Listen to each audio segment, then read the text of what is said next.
And welcome back. In this lecture, we're going to be learning about shortcuts in Adobe Illustrator. So as advanced or pro learners or intermediate learners, we have the desire to create works, but not just to create works, but to create them in the quickest time possible. Okay, so we like to take shortcuts, we like to speed up our workflow, hence the use of shortcuts. These shortcuts will help us speed up our workflow and get us creating amazing stuff in no time. So in order to start, I'm going to create a new document. I'm going to choose one of these presets here. Okay, I'm selecting the artboard tool to just reduce the size. I'm not comfortable with the big size here. Okay, so now this is our new document, and the first shortcut we're going to be looking at in this video is the move tool. Okay, this move tool. So there's a shortcut to selecting the move tool. So let's assume we have one of the other tools selected. In order to go to the move tool, all you need to do is hit V. Okay, when you hit V, you have the move tool selected. So I'm going to create maybe some shapes here and then just kind of use the quick selection tool. Okay, so let's say I've been working on the quick selection tool and suddenly I want to go to the move tool. Okay, in order to select the whole stuff, okay, the whole shape, all I need to do is to hit V and I'll be able to access the move tool immediately. So that's the first shortcut. The second one is the direct selection tool. So in order to select the direct selection tool, all you need to hit is A. So when you hit A on your keyboard, you'll be able to select the direct selection tool, and this tool of course enables you to select anchor points. Okay, now the next shortcut I want us to look at is the duplicate shortcut, okay, which enables us to duplicate the item we have. So the very easiest way to do this is to just select the item and then hold down Alt and drag. Okay, select the item whether with the direct selection tool or the move tool, then hold down Alt and then drag, and you will have a duplicate of that object. So hold down Alt and drag, select, hold down Alt and drag. That's the very quickest way to duplicate your object, and we're going to be using a lot of these shortcuts in subsequent videos, right? So I strongly advise that you take them seriously. Okay, and I'm going to provide you with a PDF file with these shortcuts written down so that you can just take a look at the PDF file and recall the shortcuts. Okay, yeah, so that's one of the documents you're going to have attached to this video. So the next shortcut we're going to be looking at is the shortcut for opening a new file, okay, or for creating a new file. What's that shortcut? It's Ctrl+N. When you hit Ctrl+N, you are then brought to this place where you can now open or create a new document. So you just select a preset or put in your custom settings with the name of the document, and of course the height, the units of measurement, the orientation, the amount of artboard, and so on and so forth, the color mode, the raster effects, and so on and so forth, and then you click create in order to create your new document. So when I hit create, you're going to see that we now have our new document. Okay, yeah, so that's the shortcut Ctrl+N for a new file. Now we have the next shortcut as Ctrl+S for save. Okay, so let's say you have your work done and you want to save. Okay, you can just hit Ctrl+S and you are now able to save the document. Okay, now the next shortcut is the X, is letter X rather. Okay, so letter X is used to select either the fill color or the stroke color. So if I hit X right now, you can then see that we now have the stroke color selected. When I hit X now, we now have the fill color selected. So just keep hitting X to switch between the stroke color and the fill color. Okay, so let's assume we have a fill color, we give it a fill color of red and a stroke color of blue. Okay, and let us increase the stroke here. Okay, so we have a fill color of red and stroke color of blue, and we want to select the fill color, okay, because the stroke color is selected here. So if we want to select the fill color, just hit X, and then we can now edit the fill color to maybe blue. or green. Again, as you can see now, the fill color has changed. If you want to select the stroke color, you just hit X again and you are now able to select the stroke color. And we have another shortcut for swapping the fill color with the stroke color and also the stroke color with the fill color. So that control is Control X, or rather Shift X rather. We have Shift X. So if you hit Shift, if you hold down Shift and then hit X, you can see that you are now swapping the fill color to the stroke color and vice versa. Okay. Let's say we're drawing a shape out, and then let's say we don't have a stroke color, but we only have the fill color, and we just kept drawing. Let's say we are tracing a drawing, okay, from a hand-drawn document, okay, and then we have the fill color obstructing our view, right? We want to get rid of the fill color so as to see what we are tracing out properly. What we just need to do is to hit Shift X, which will now turn the fill color to the stroke color, okay? Then when we are done and we've achieved what we want to achieve, we can now hit the Shift X back to bring back the fill color. So that's one of the application of this shortcut. I'm going to delete everything here, and then we now have the next shortcut, which enables us. Let's say I have a drawing here and we have a fill color to it, or let's say we don't have a fill color to it, okay? We have the next shortcut, which enables us give our shape a fill color. Okay, now this is the comma key on your keyboard. Okay, so when you hit comma, you can now have the fill color applied. Okay, you hit comma, you now have the fill color applied, and then we have the next one, which is the period or the full stop, which then gives our shape a gradient fill. Okay, the full stop gives our shape a gradient fill. Okay, so we have it as the gradient fill, and then we have the next one, which is the forward slash, which gives it no fill. Okay, gives it no fill. And also remember that if we have the stroke activated here instead, we are going to have all of this happen to the stroke instead of the fill. Okay, so it means if you now hit the period or the full stop, our shape is then given the stroke. Okay, that's the gradient stroke. Okay, because we have the stroke activated here. And if we then hit the comma, if we then hit the comma, let's say we increase our stroke here, and then we then hit comma, we then see that our stroke is being given a color. Okay, so that's just for you to know. The next shortcut we're going to be looking at is the shortcut for gradient tool. Okay, so let's assume we have the gradient added to the field here, and then we want the gradient tool so as to be able to edit the gradient, right? All we need to hit is G, which will then bring up the gradient tool, and with the gradient tool we can now edit our gradient. Okay, now edit our gradient, rotate it, expand it, and so on and so forth. Okay, so that's letter G for the gradient tool. Now the next shortcut we're going to be looking at is the rectangular tool shortcut. That's this tool. Okay, that's the M. So when you hit letter M on your keyboard, you are then able to select the rectangle tool. Okay, and then we also have a shortcut for the ellipse tool, which is L. So if you hit L on your keyboard, you'll be able to select the ellipse tool. So M for rectangle tool, L for ellipse tool. M for rectangle tool, L for ellipse tool. Okay, and the next shortcut is for a pen tool, which is this tool here. Now the shortcut is P. If you hit P on your keyboard, you'll be able to select the rectangular tool. Okay, we select the rectangular tool. Perfect.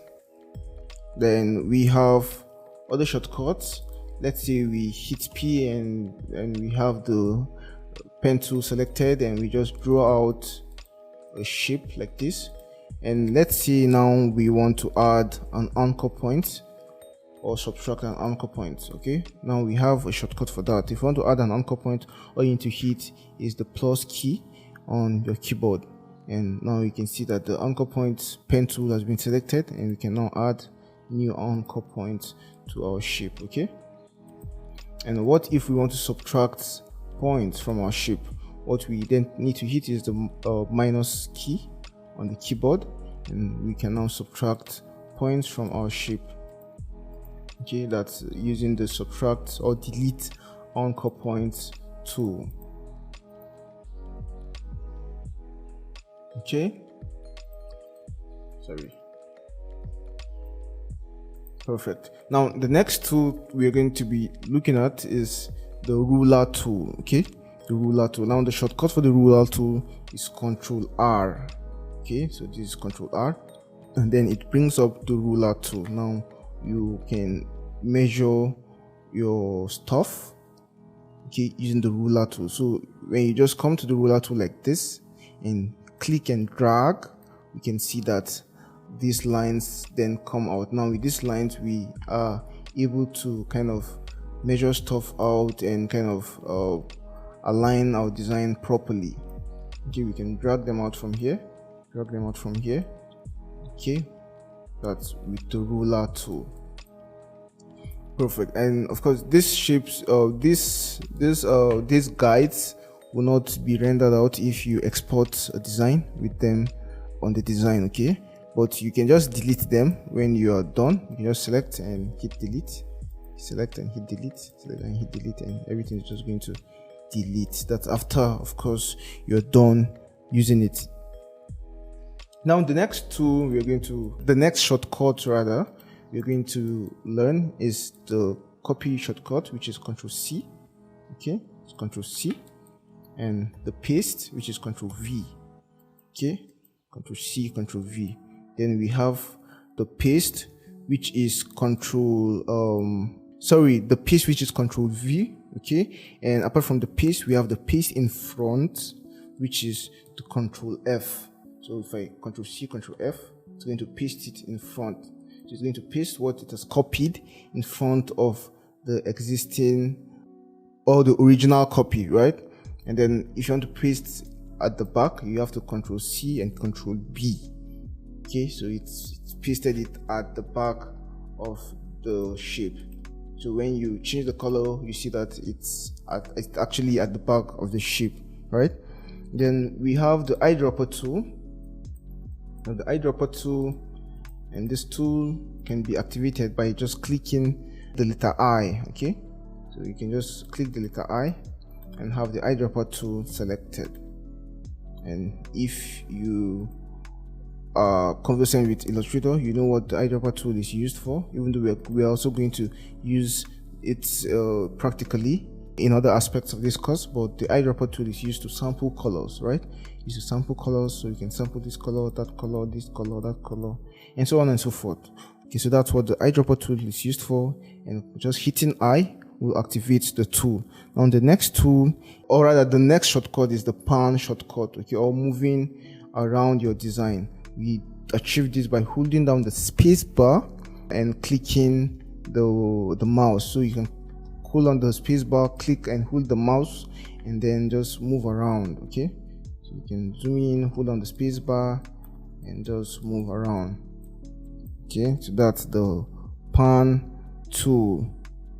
Now in order to zoom in and out of your shape like this, how easily I do this, I hold down the Alt and of course use the mouse wheel. Okay, so hold down Alt and use the mouse wheel. And then we have other aspects of the zoom control which we can explore with the Control plus and Control minus.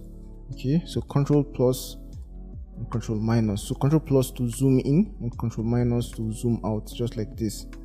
Okay, Control plus to zoom in and Control minus to zoom out. And we also have the zoom tool, and it can be activated by hitting Z. So when you hit Z on your mouse and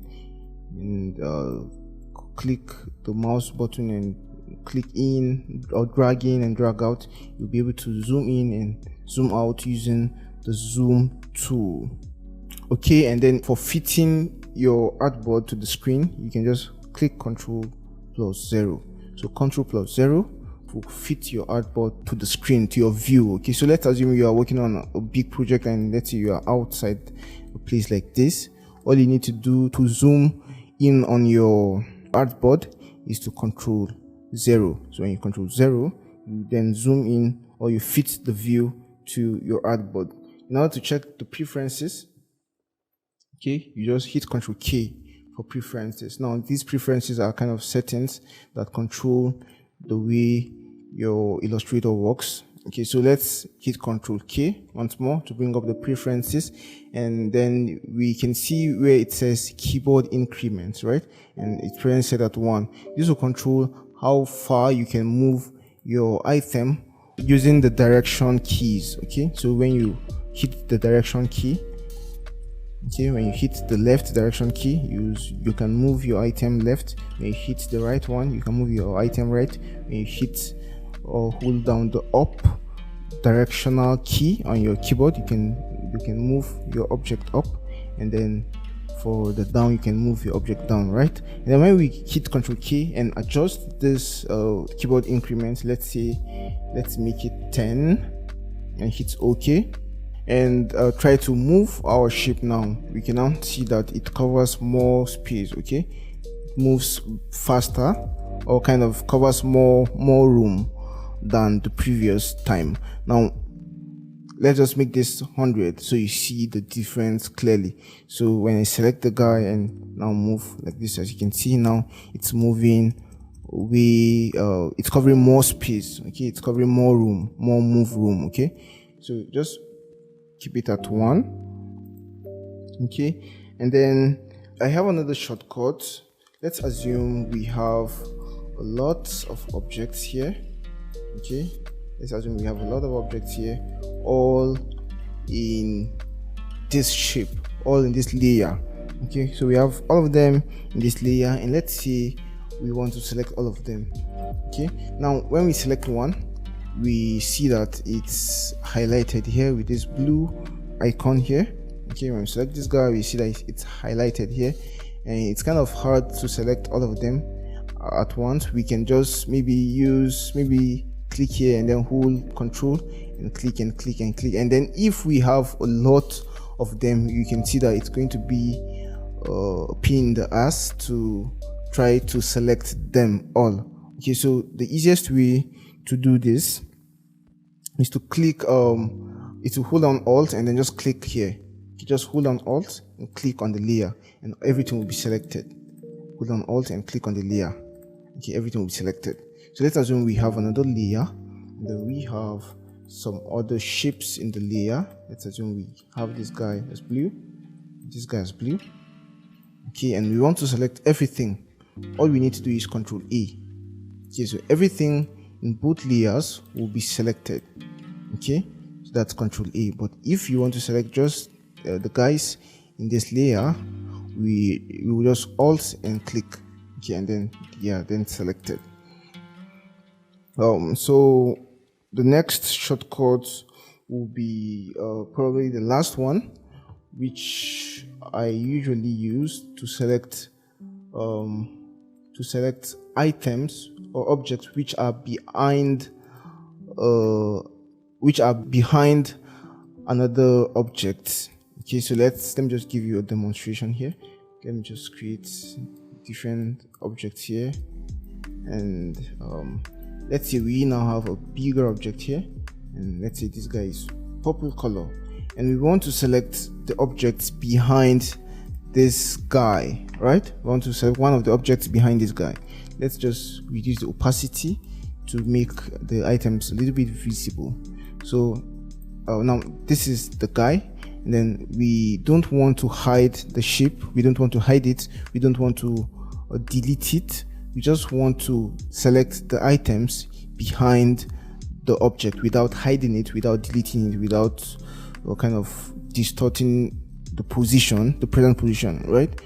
All we then need to do is hold down Control, then double click on the object we want to select. So let me just hold down Control and then just double click. Now you can see that we are now able to select the object beneath this layer, and from there on we can maybe increase the size, rotate it. Okay, if we select this guy again, all we need to do is just come here and double click. Okay, and we now have the guy. We can even move the shape. Okay, we can move the shape by coming to the edge here and just dragging it. If you kind of try to move it from the middle here, you are going to select the shape in front. Okay, so just hold down control and double click. You can double click multiple times in case of just double clicking once it's not working for you. Okay, and you can even right click and do other stuff. Maybe you want to transform it, maybe you want to, let's say, share it or something like that. So you can even do that. Okay, yeah, so that's the last shortcut. And I'm going to, of course, like I said before, I'm going to provide you with a PDF file attached to this video so you can just look at the shortcuts and revive your memory. And with this, we've come to the end of this lecture. See you in the next one.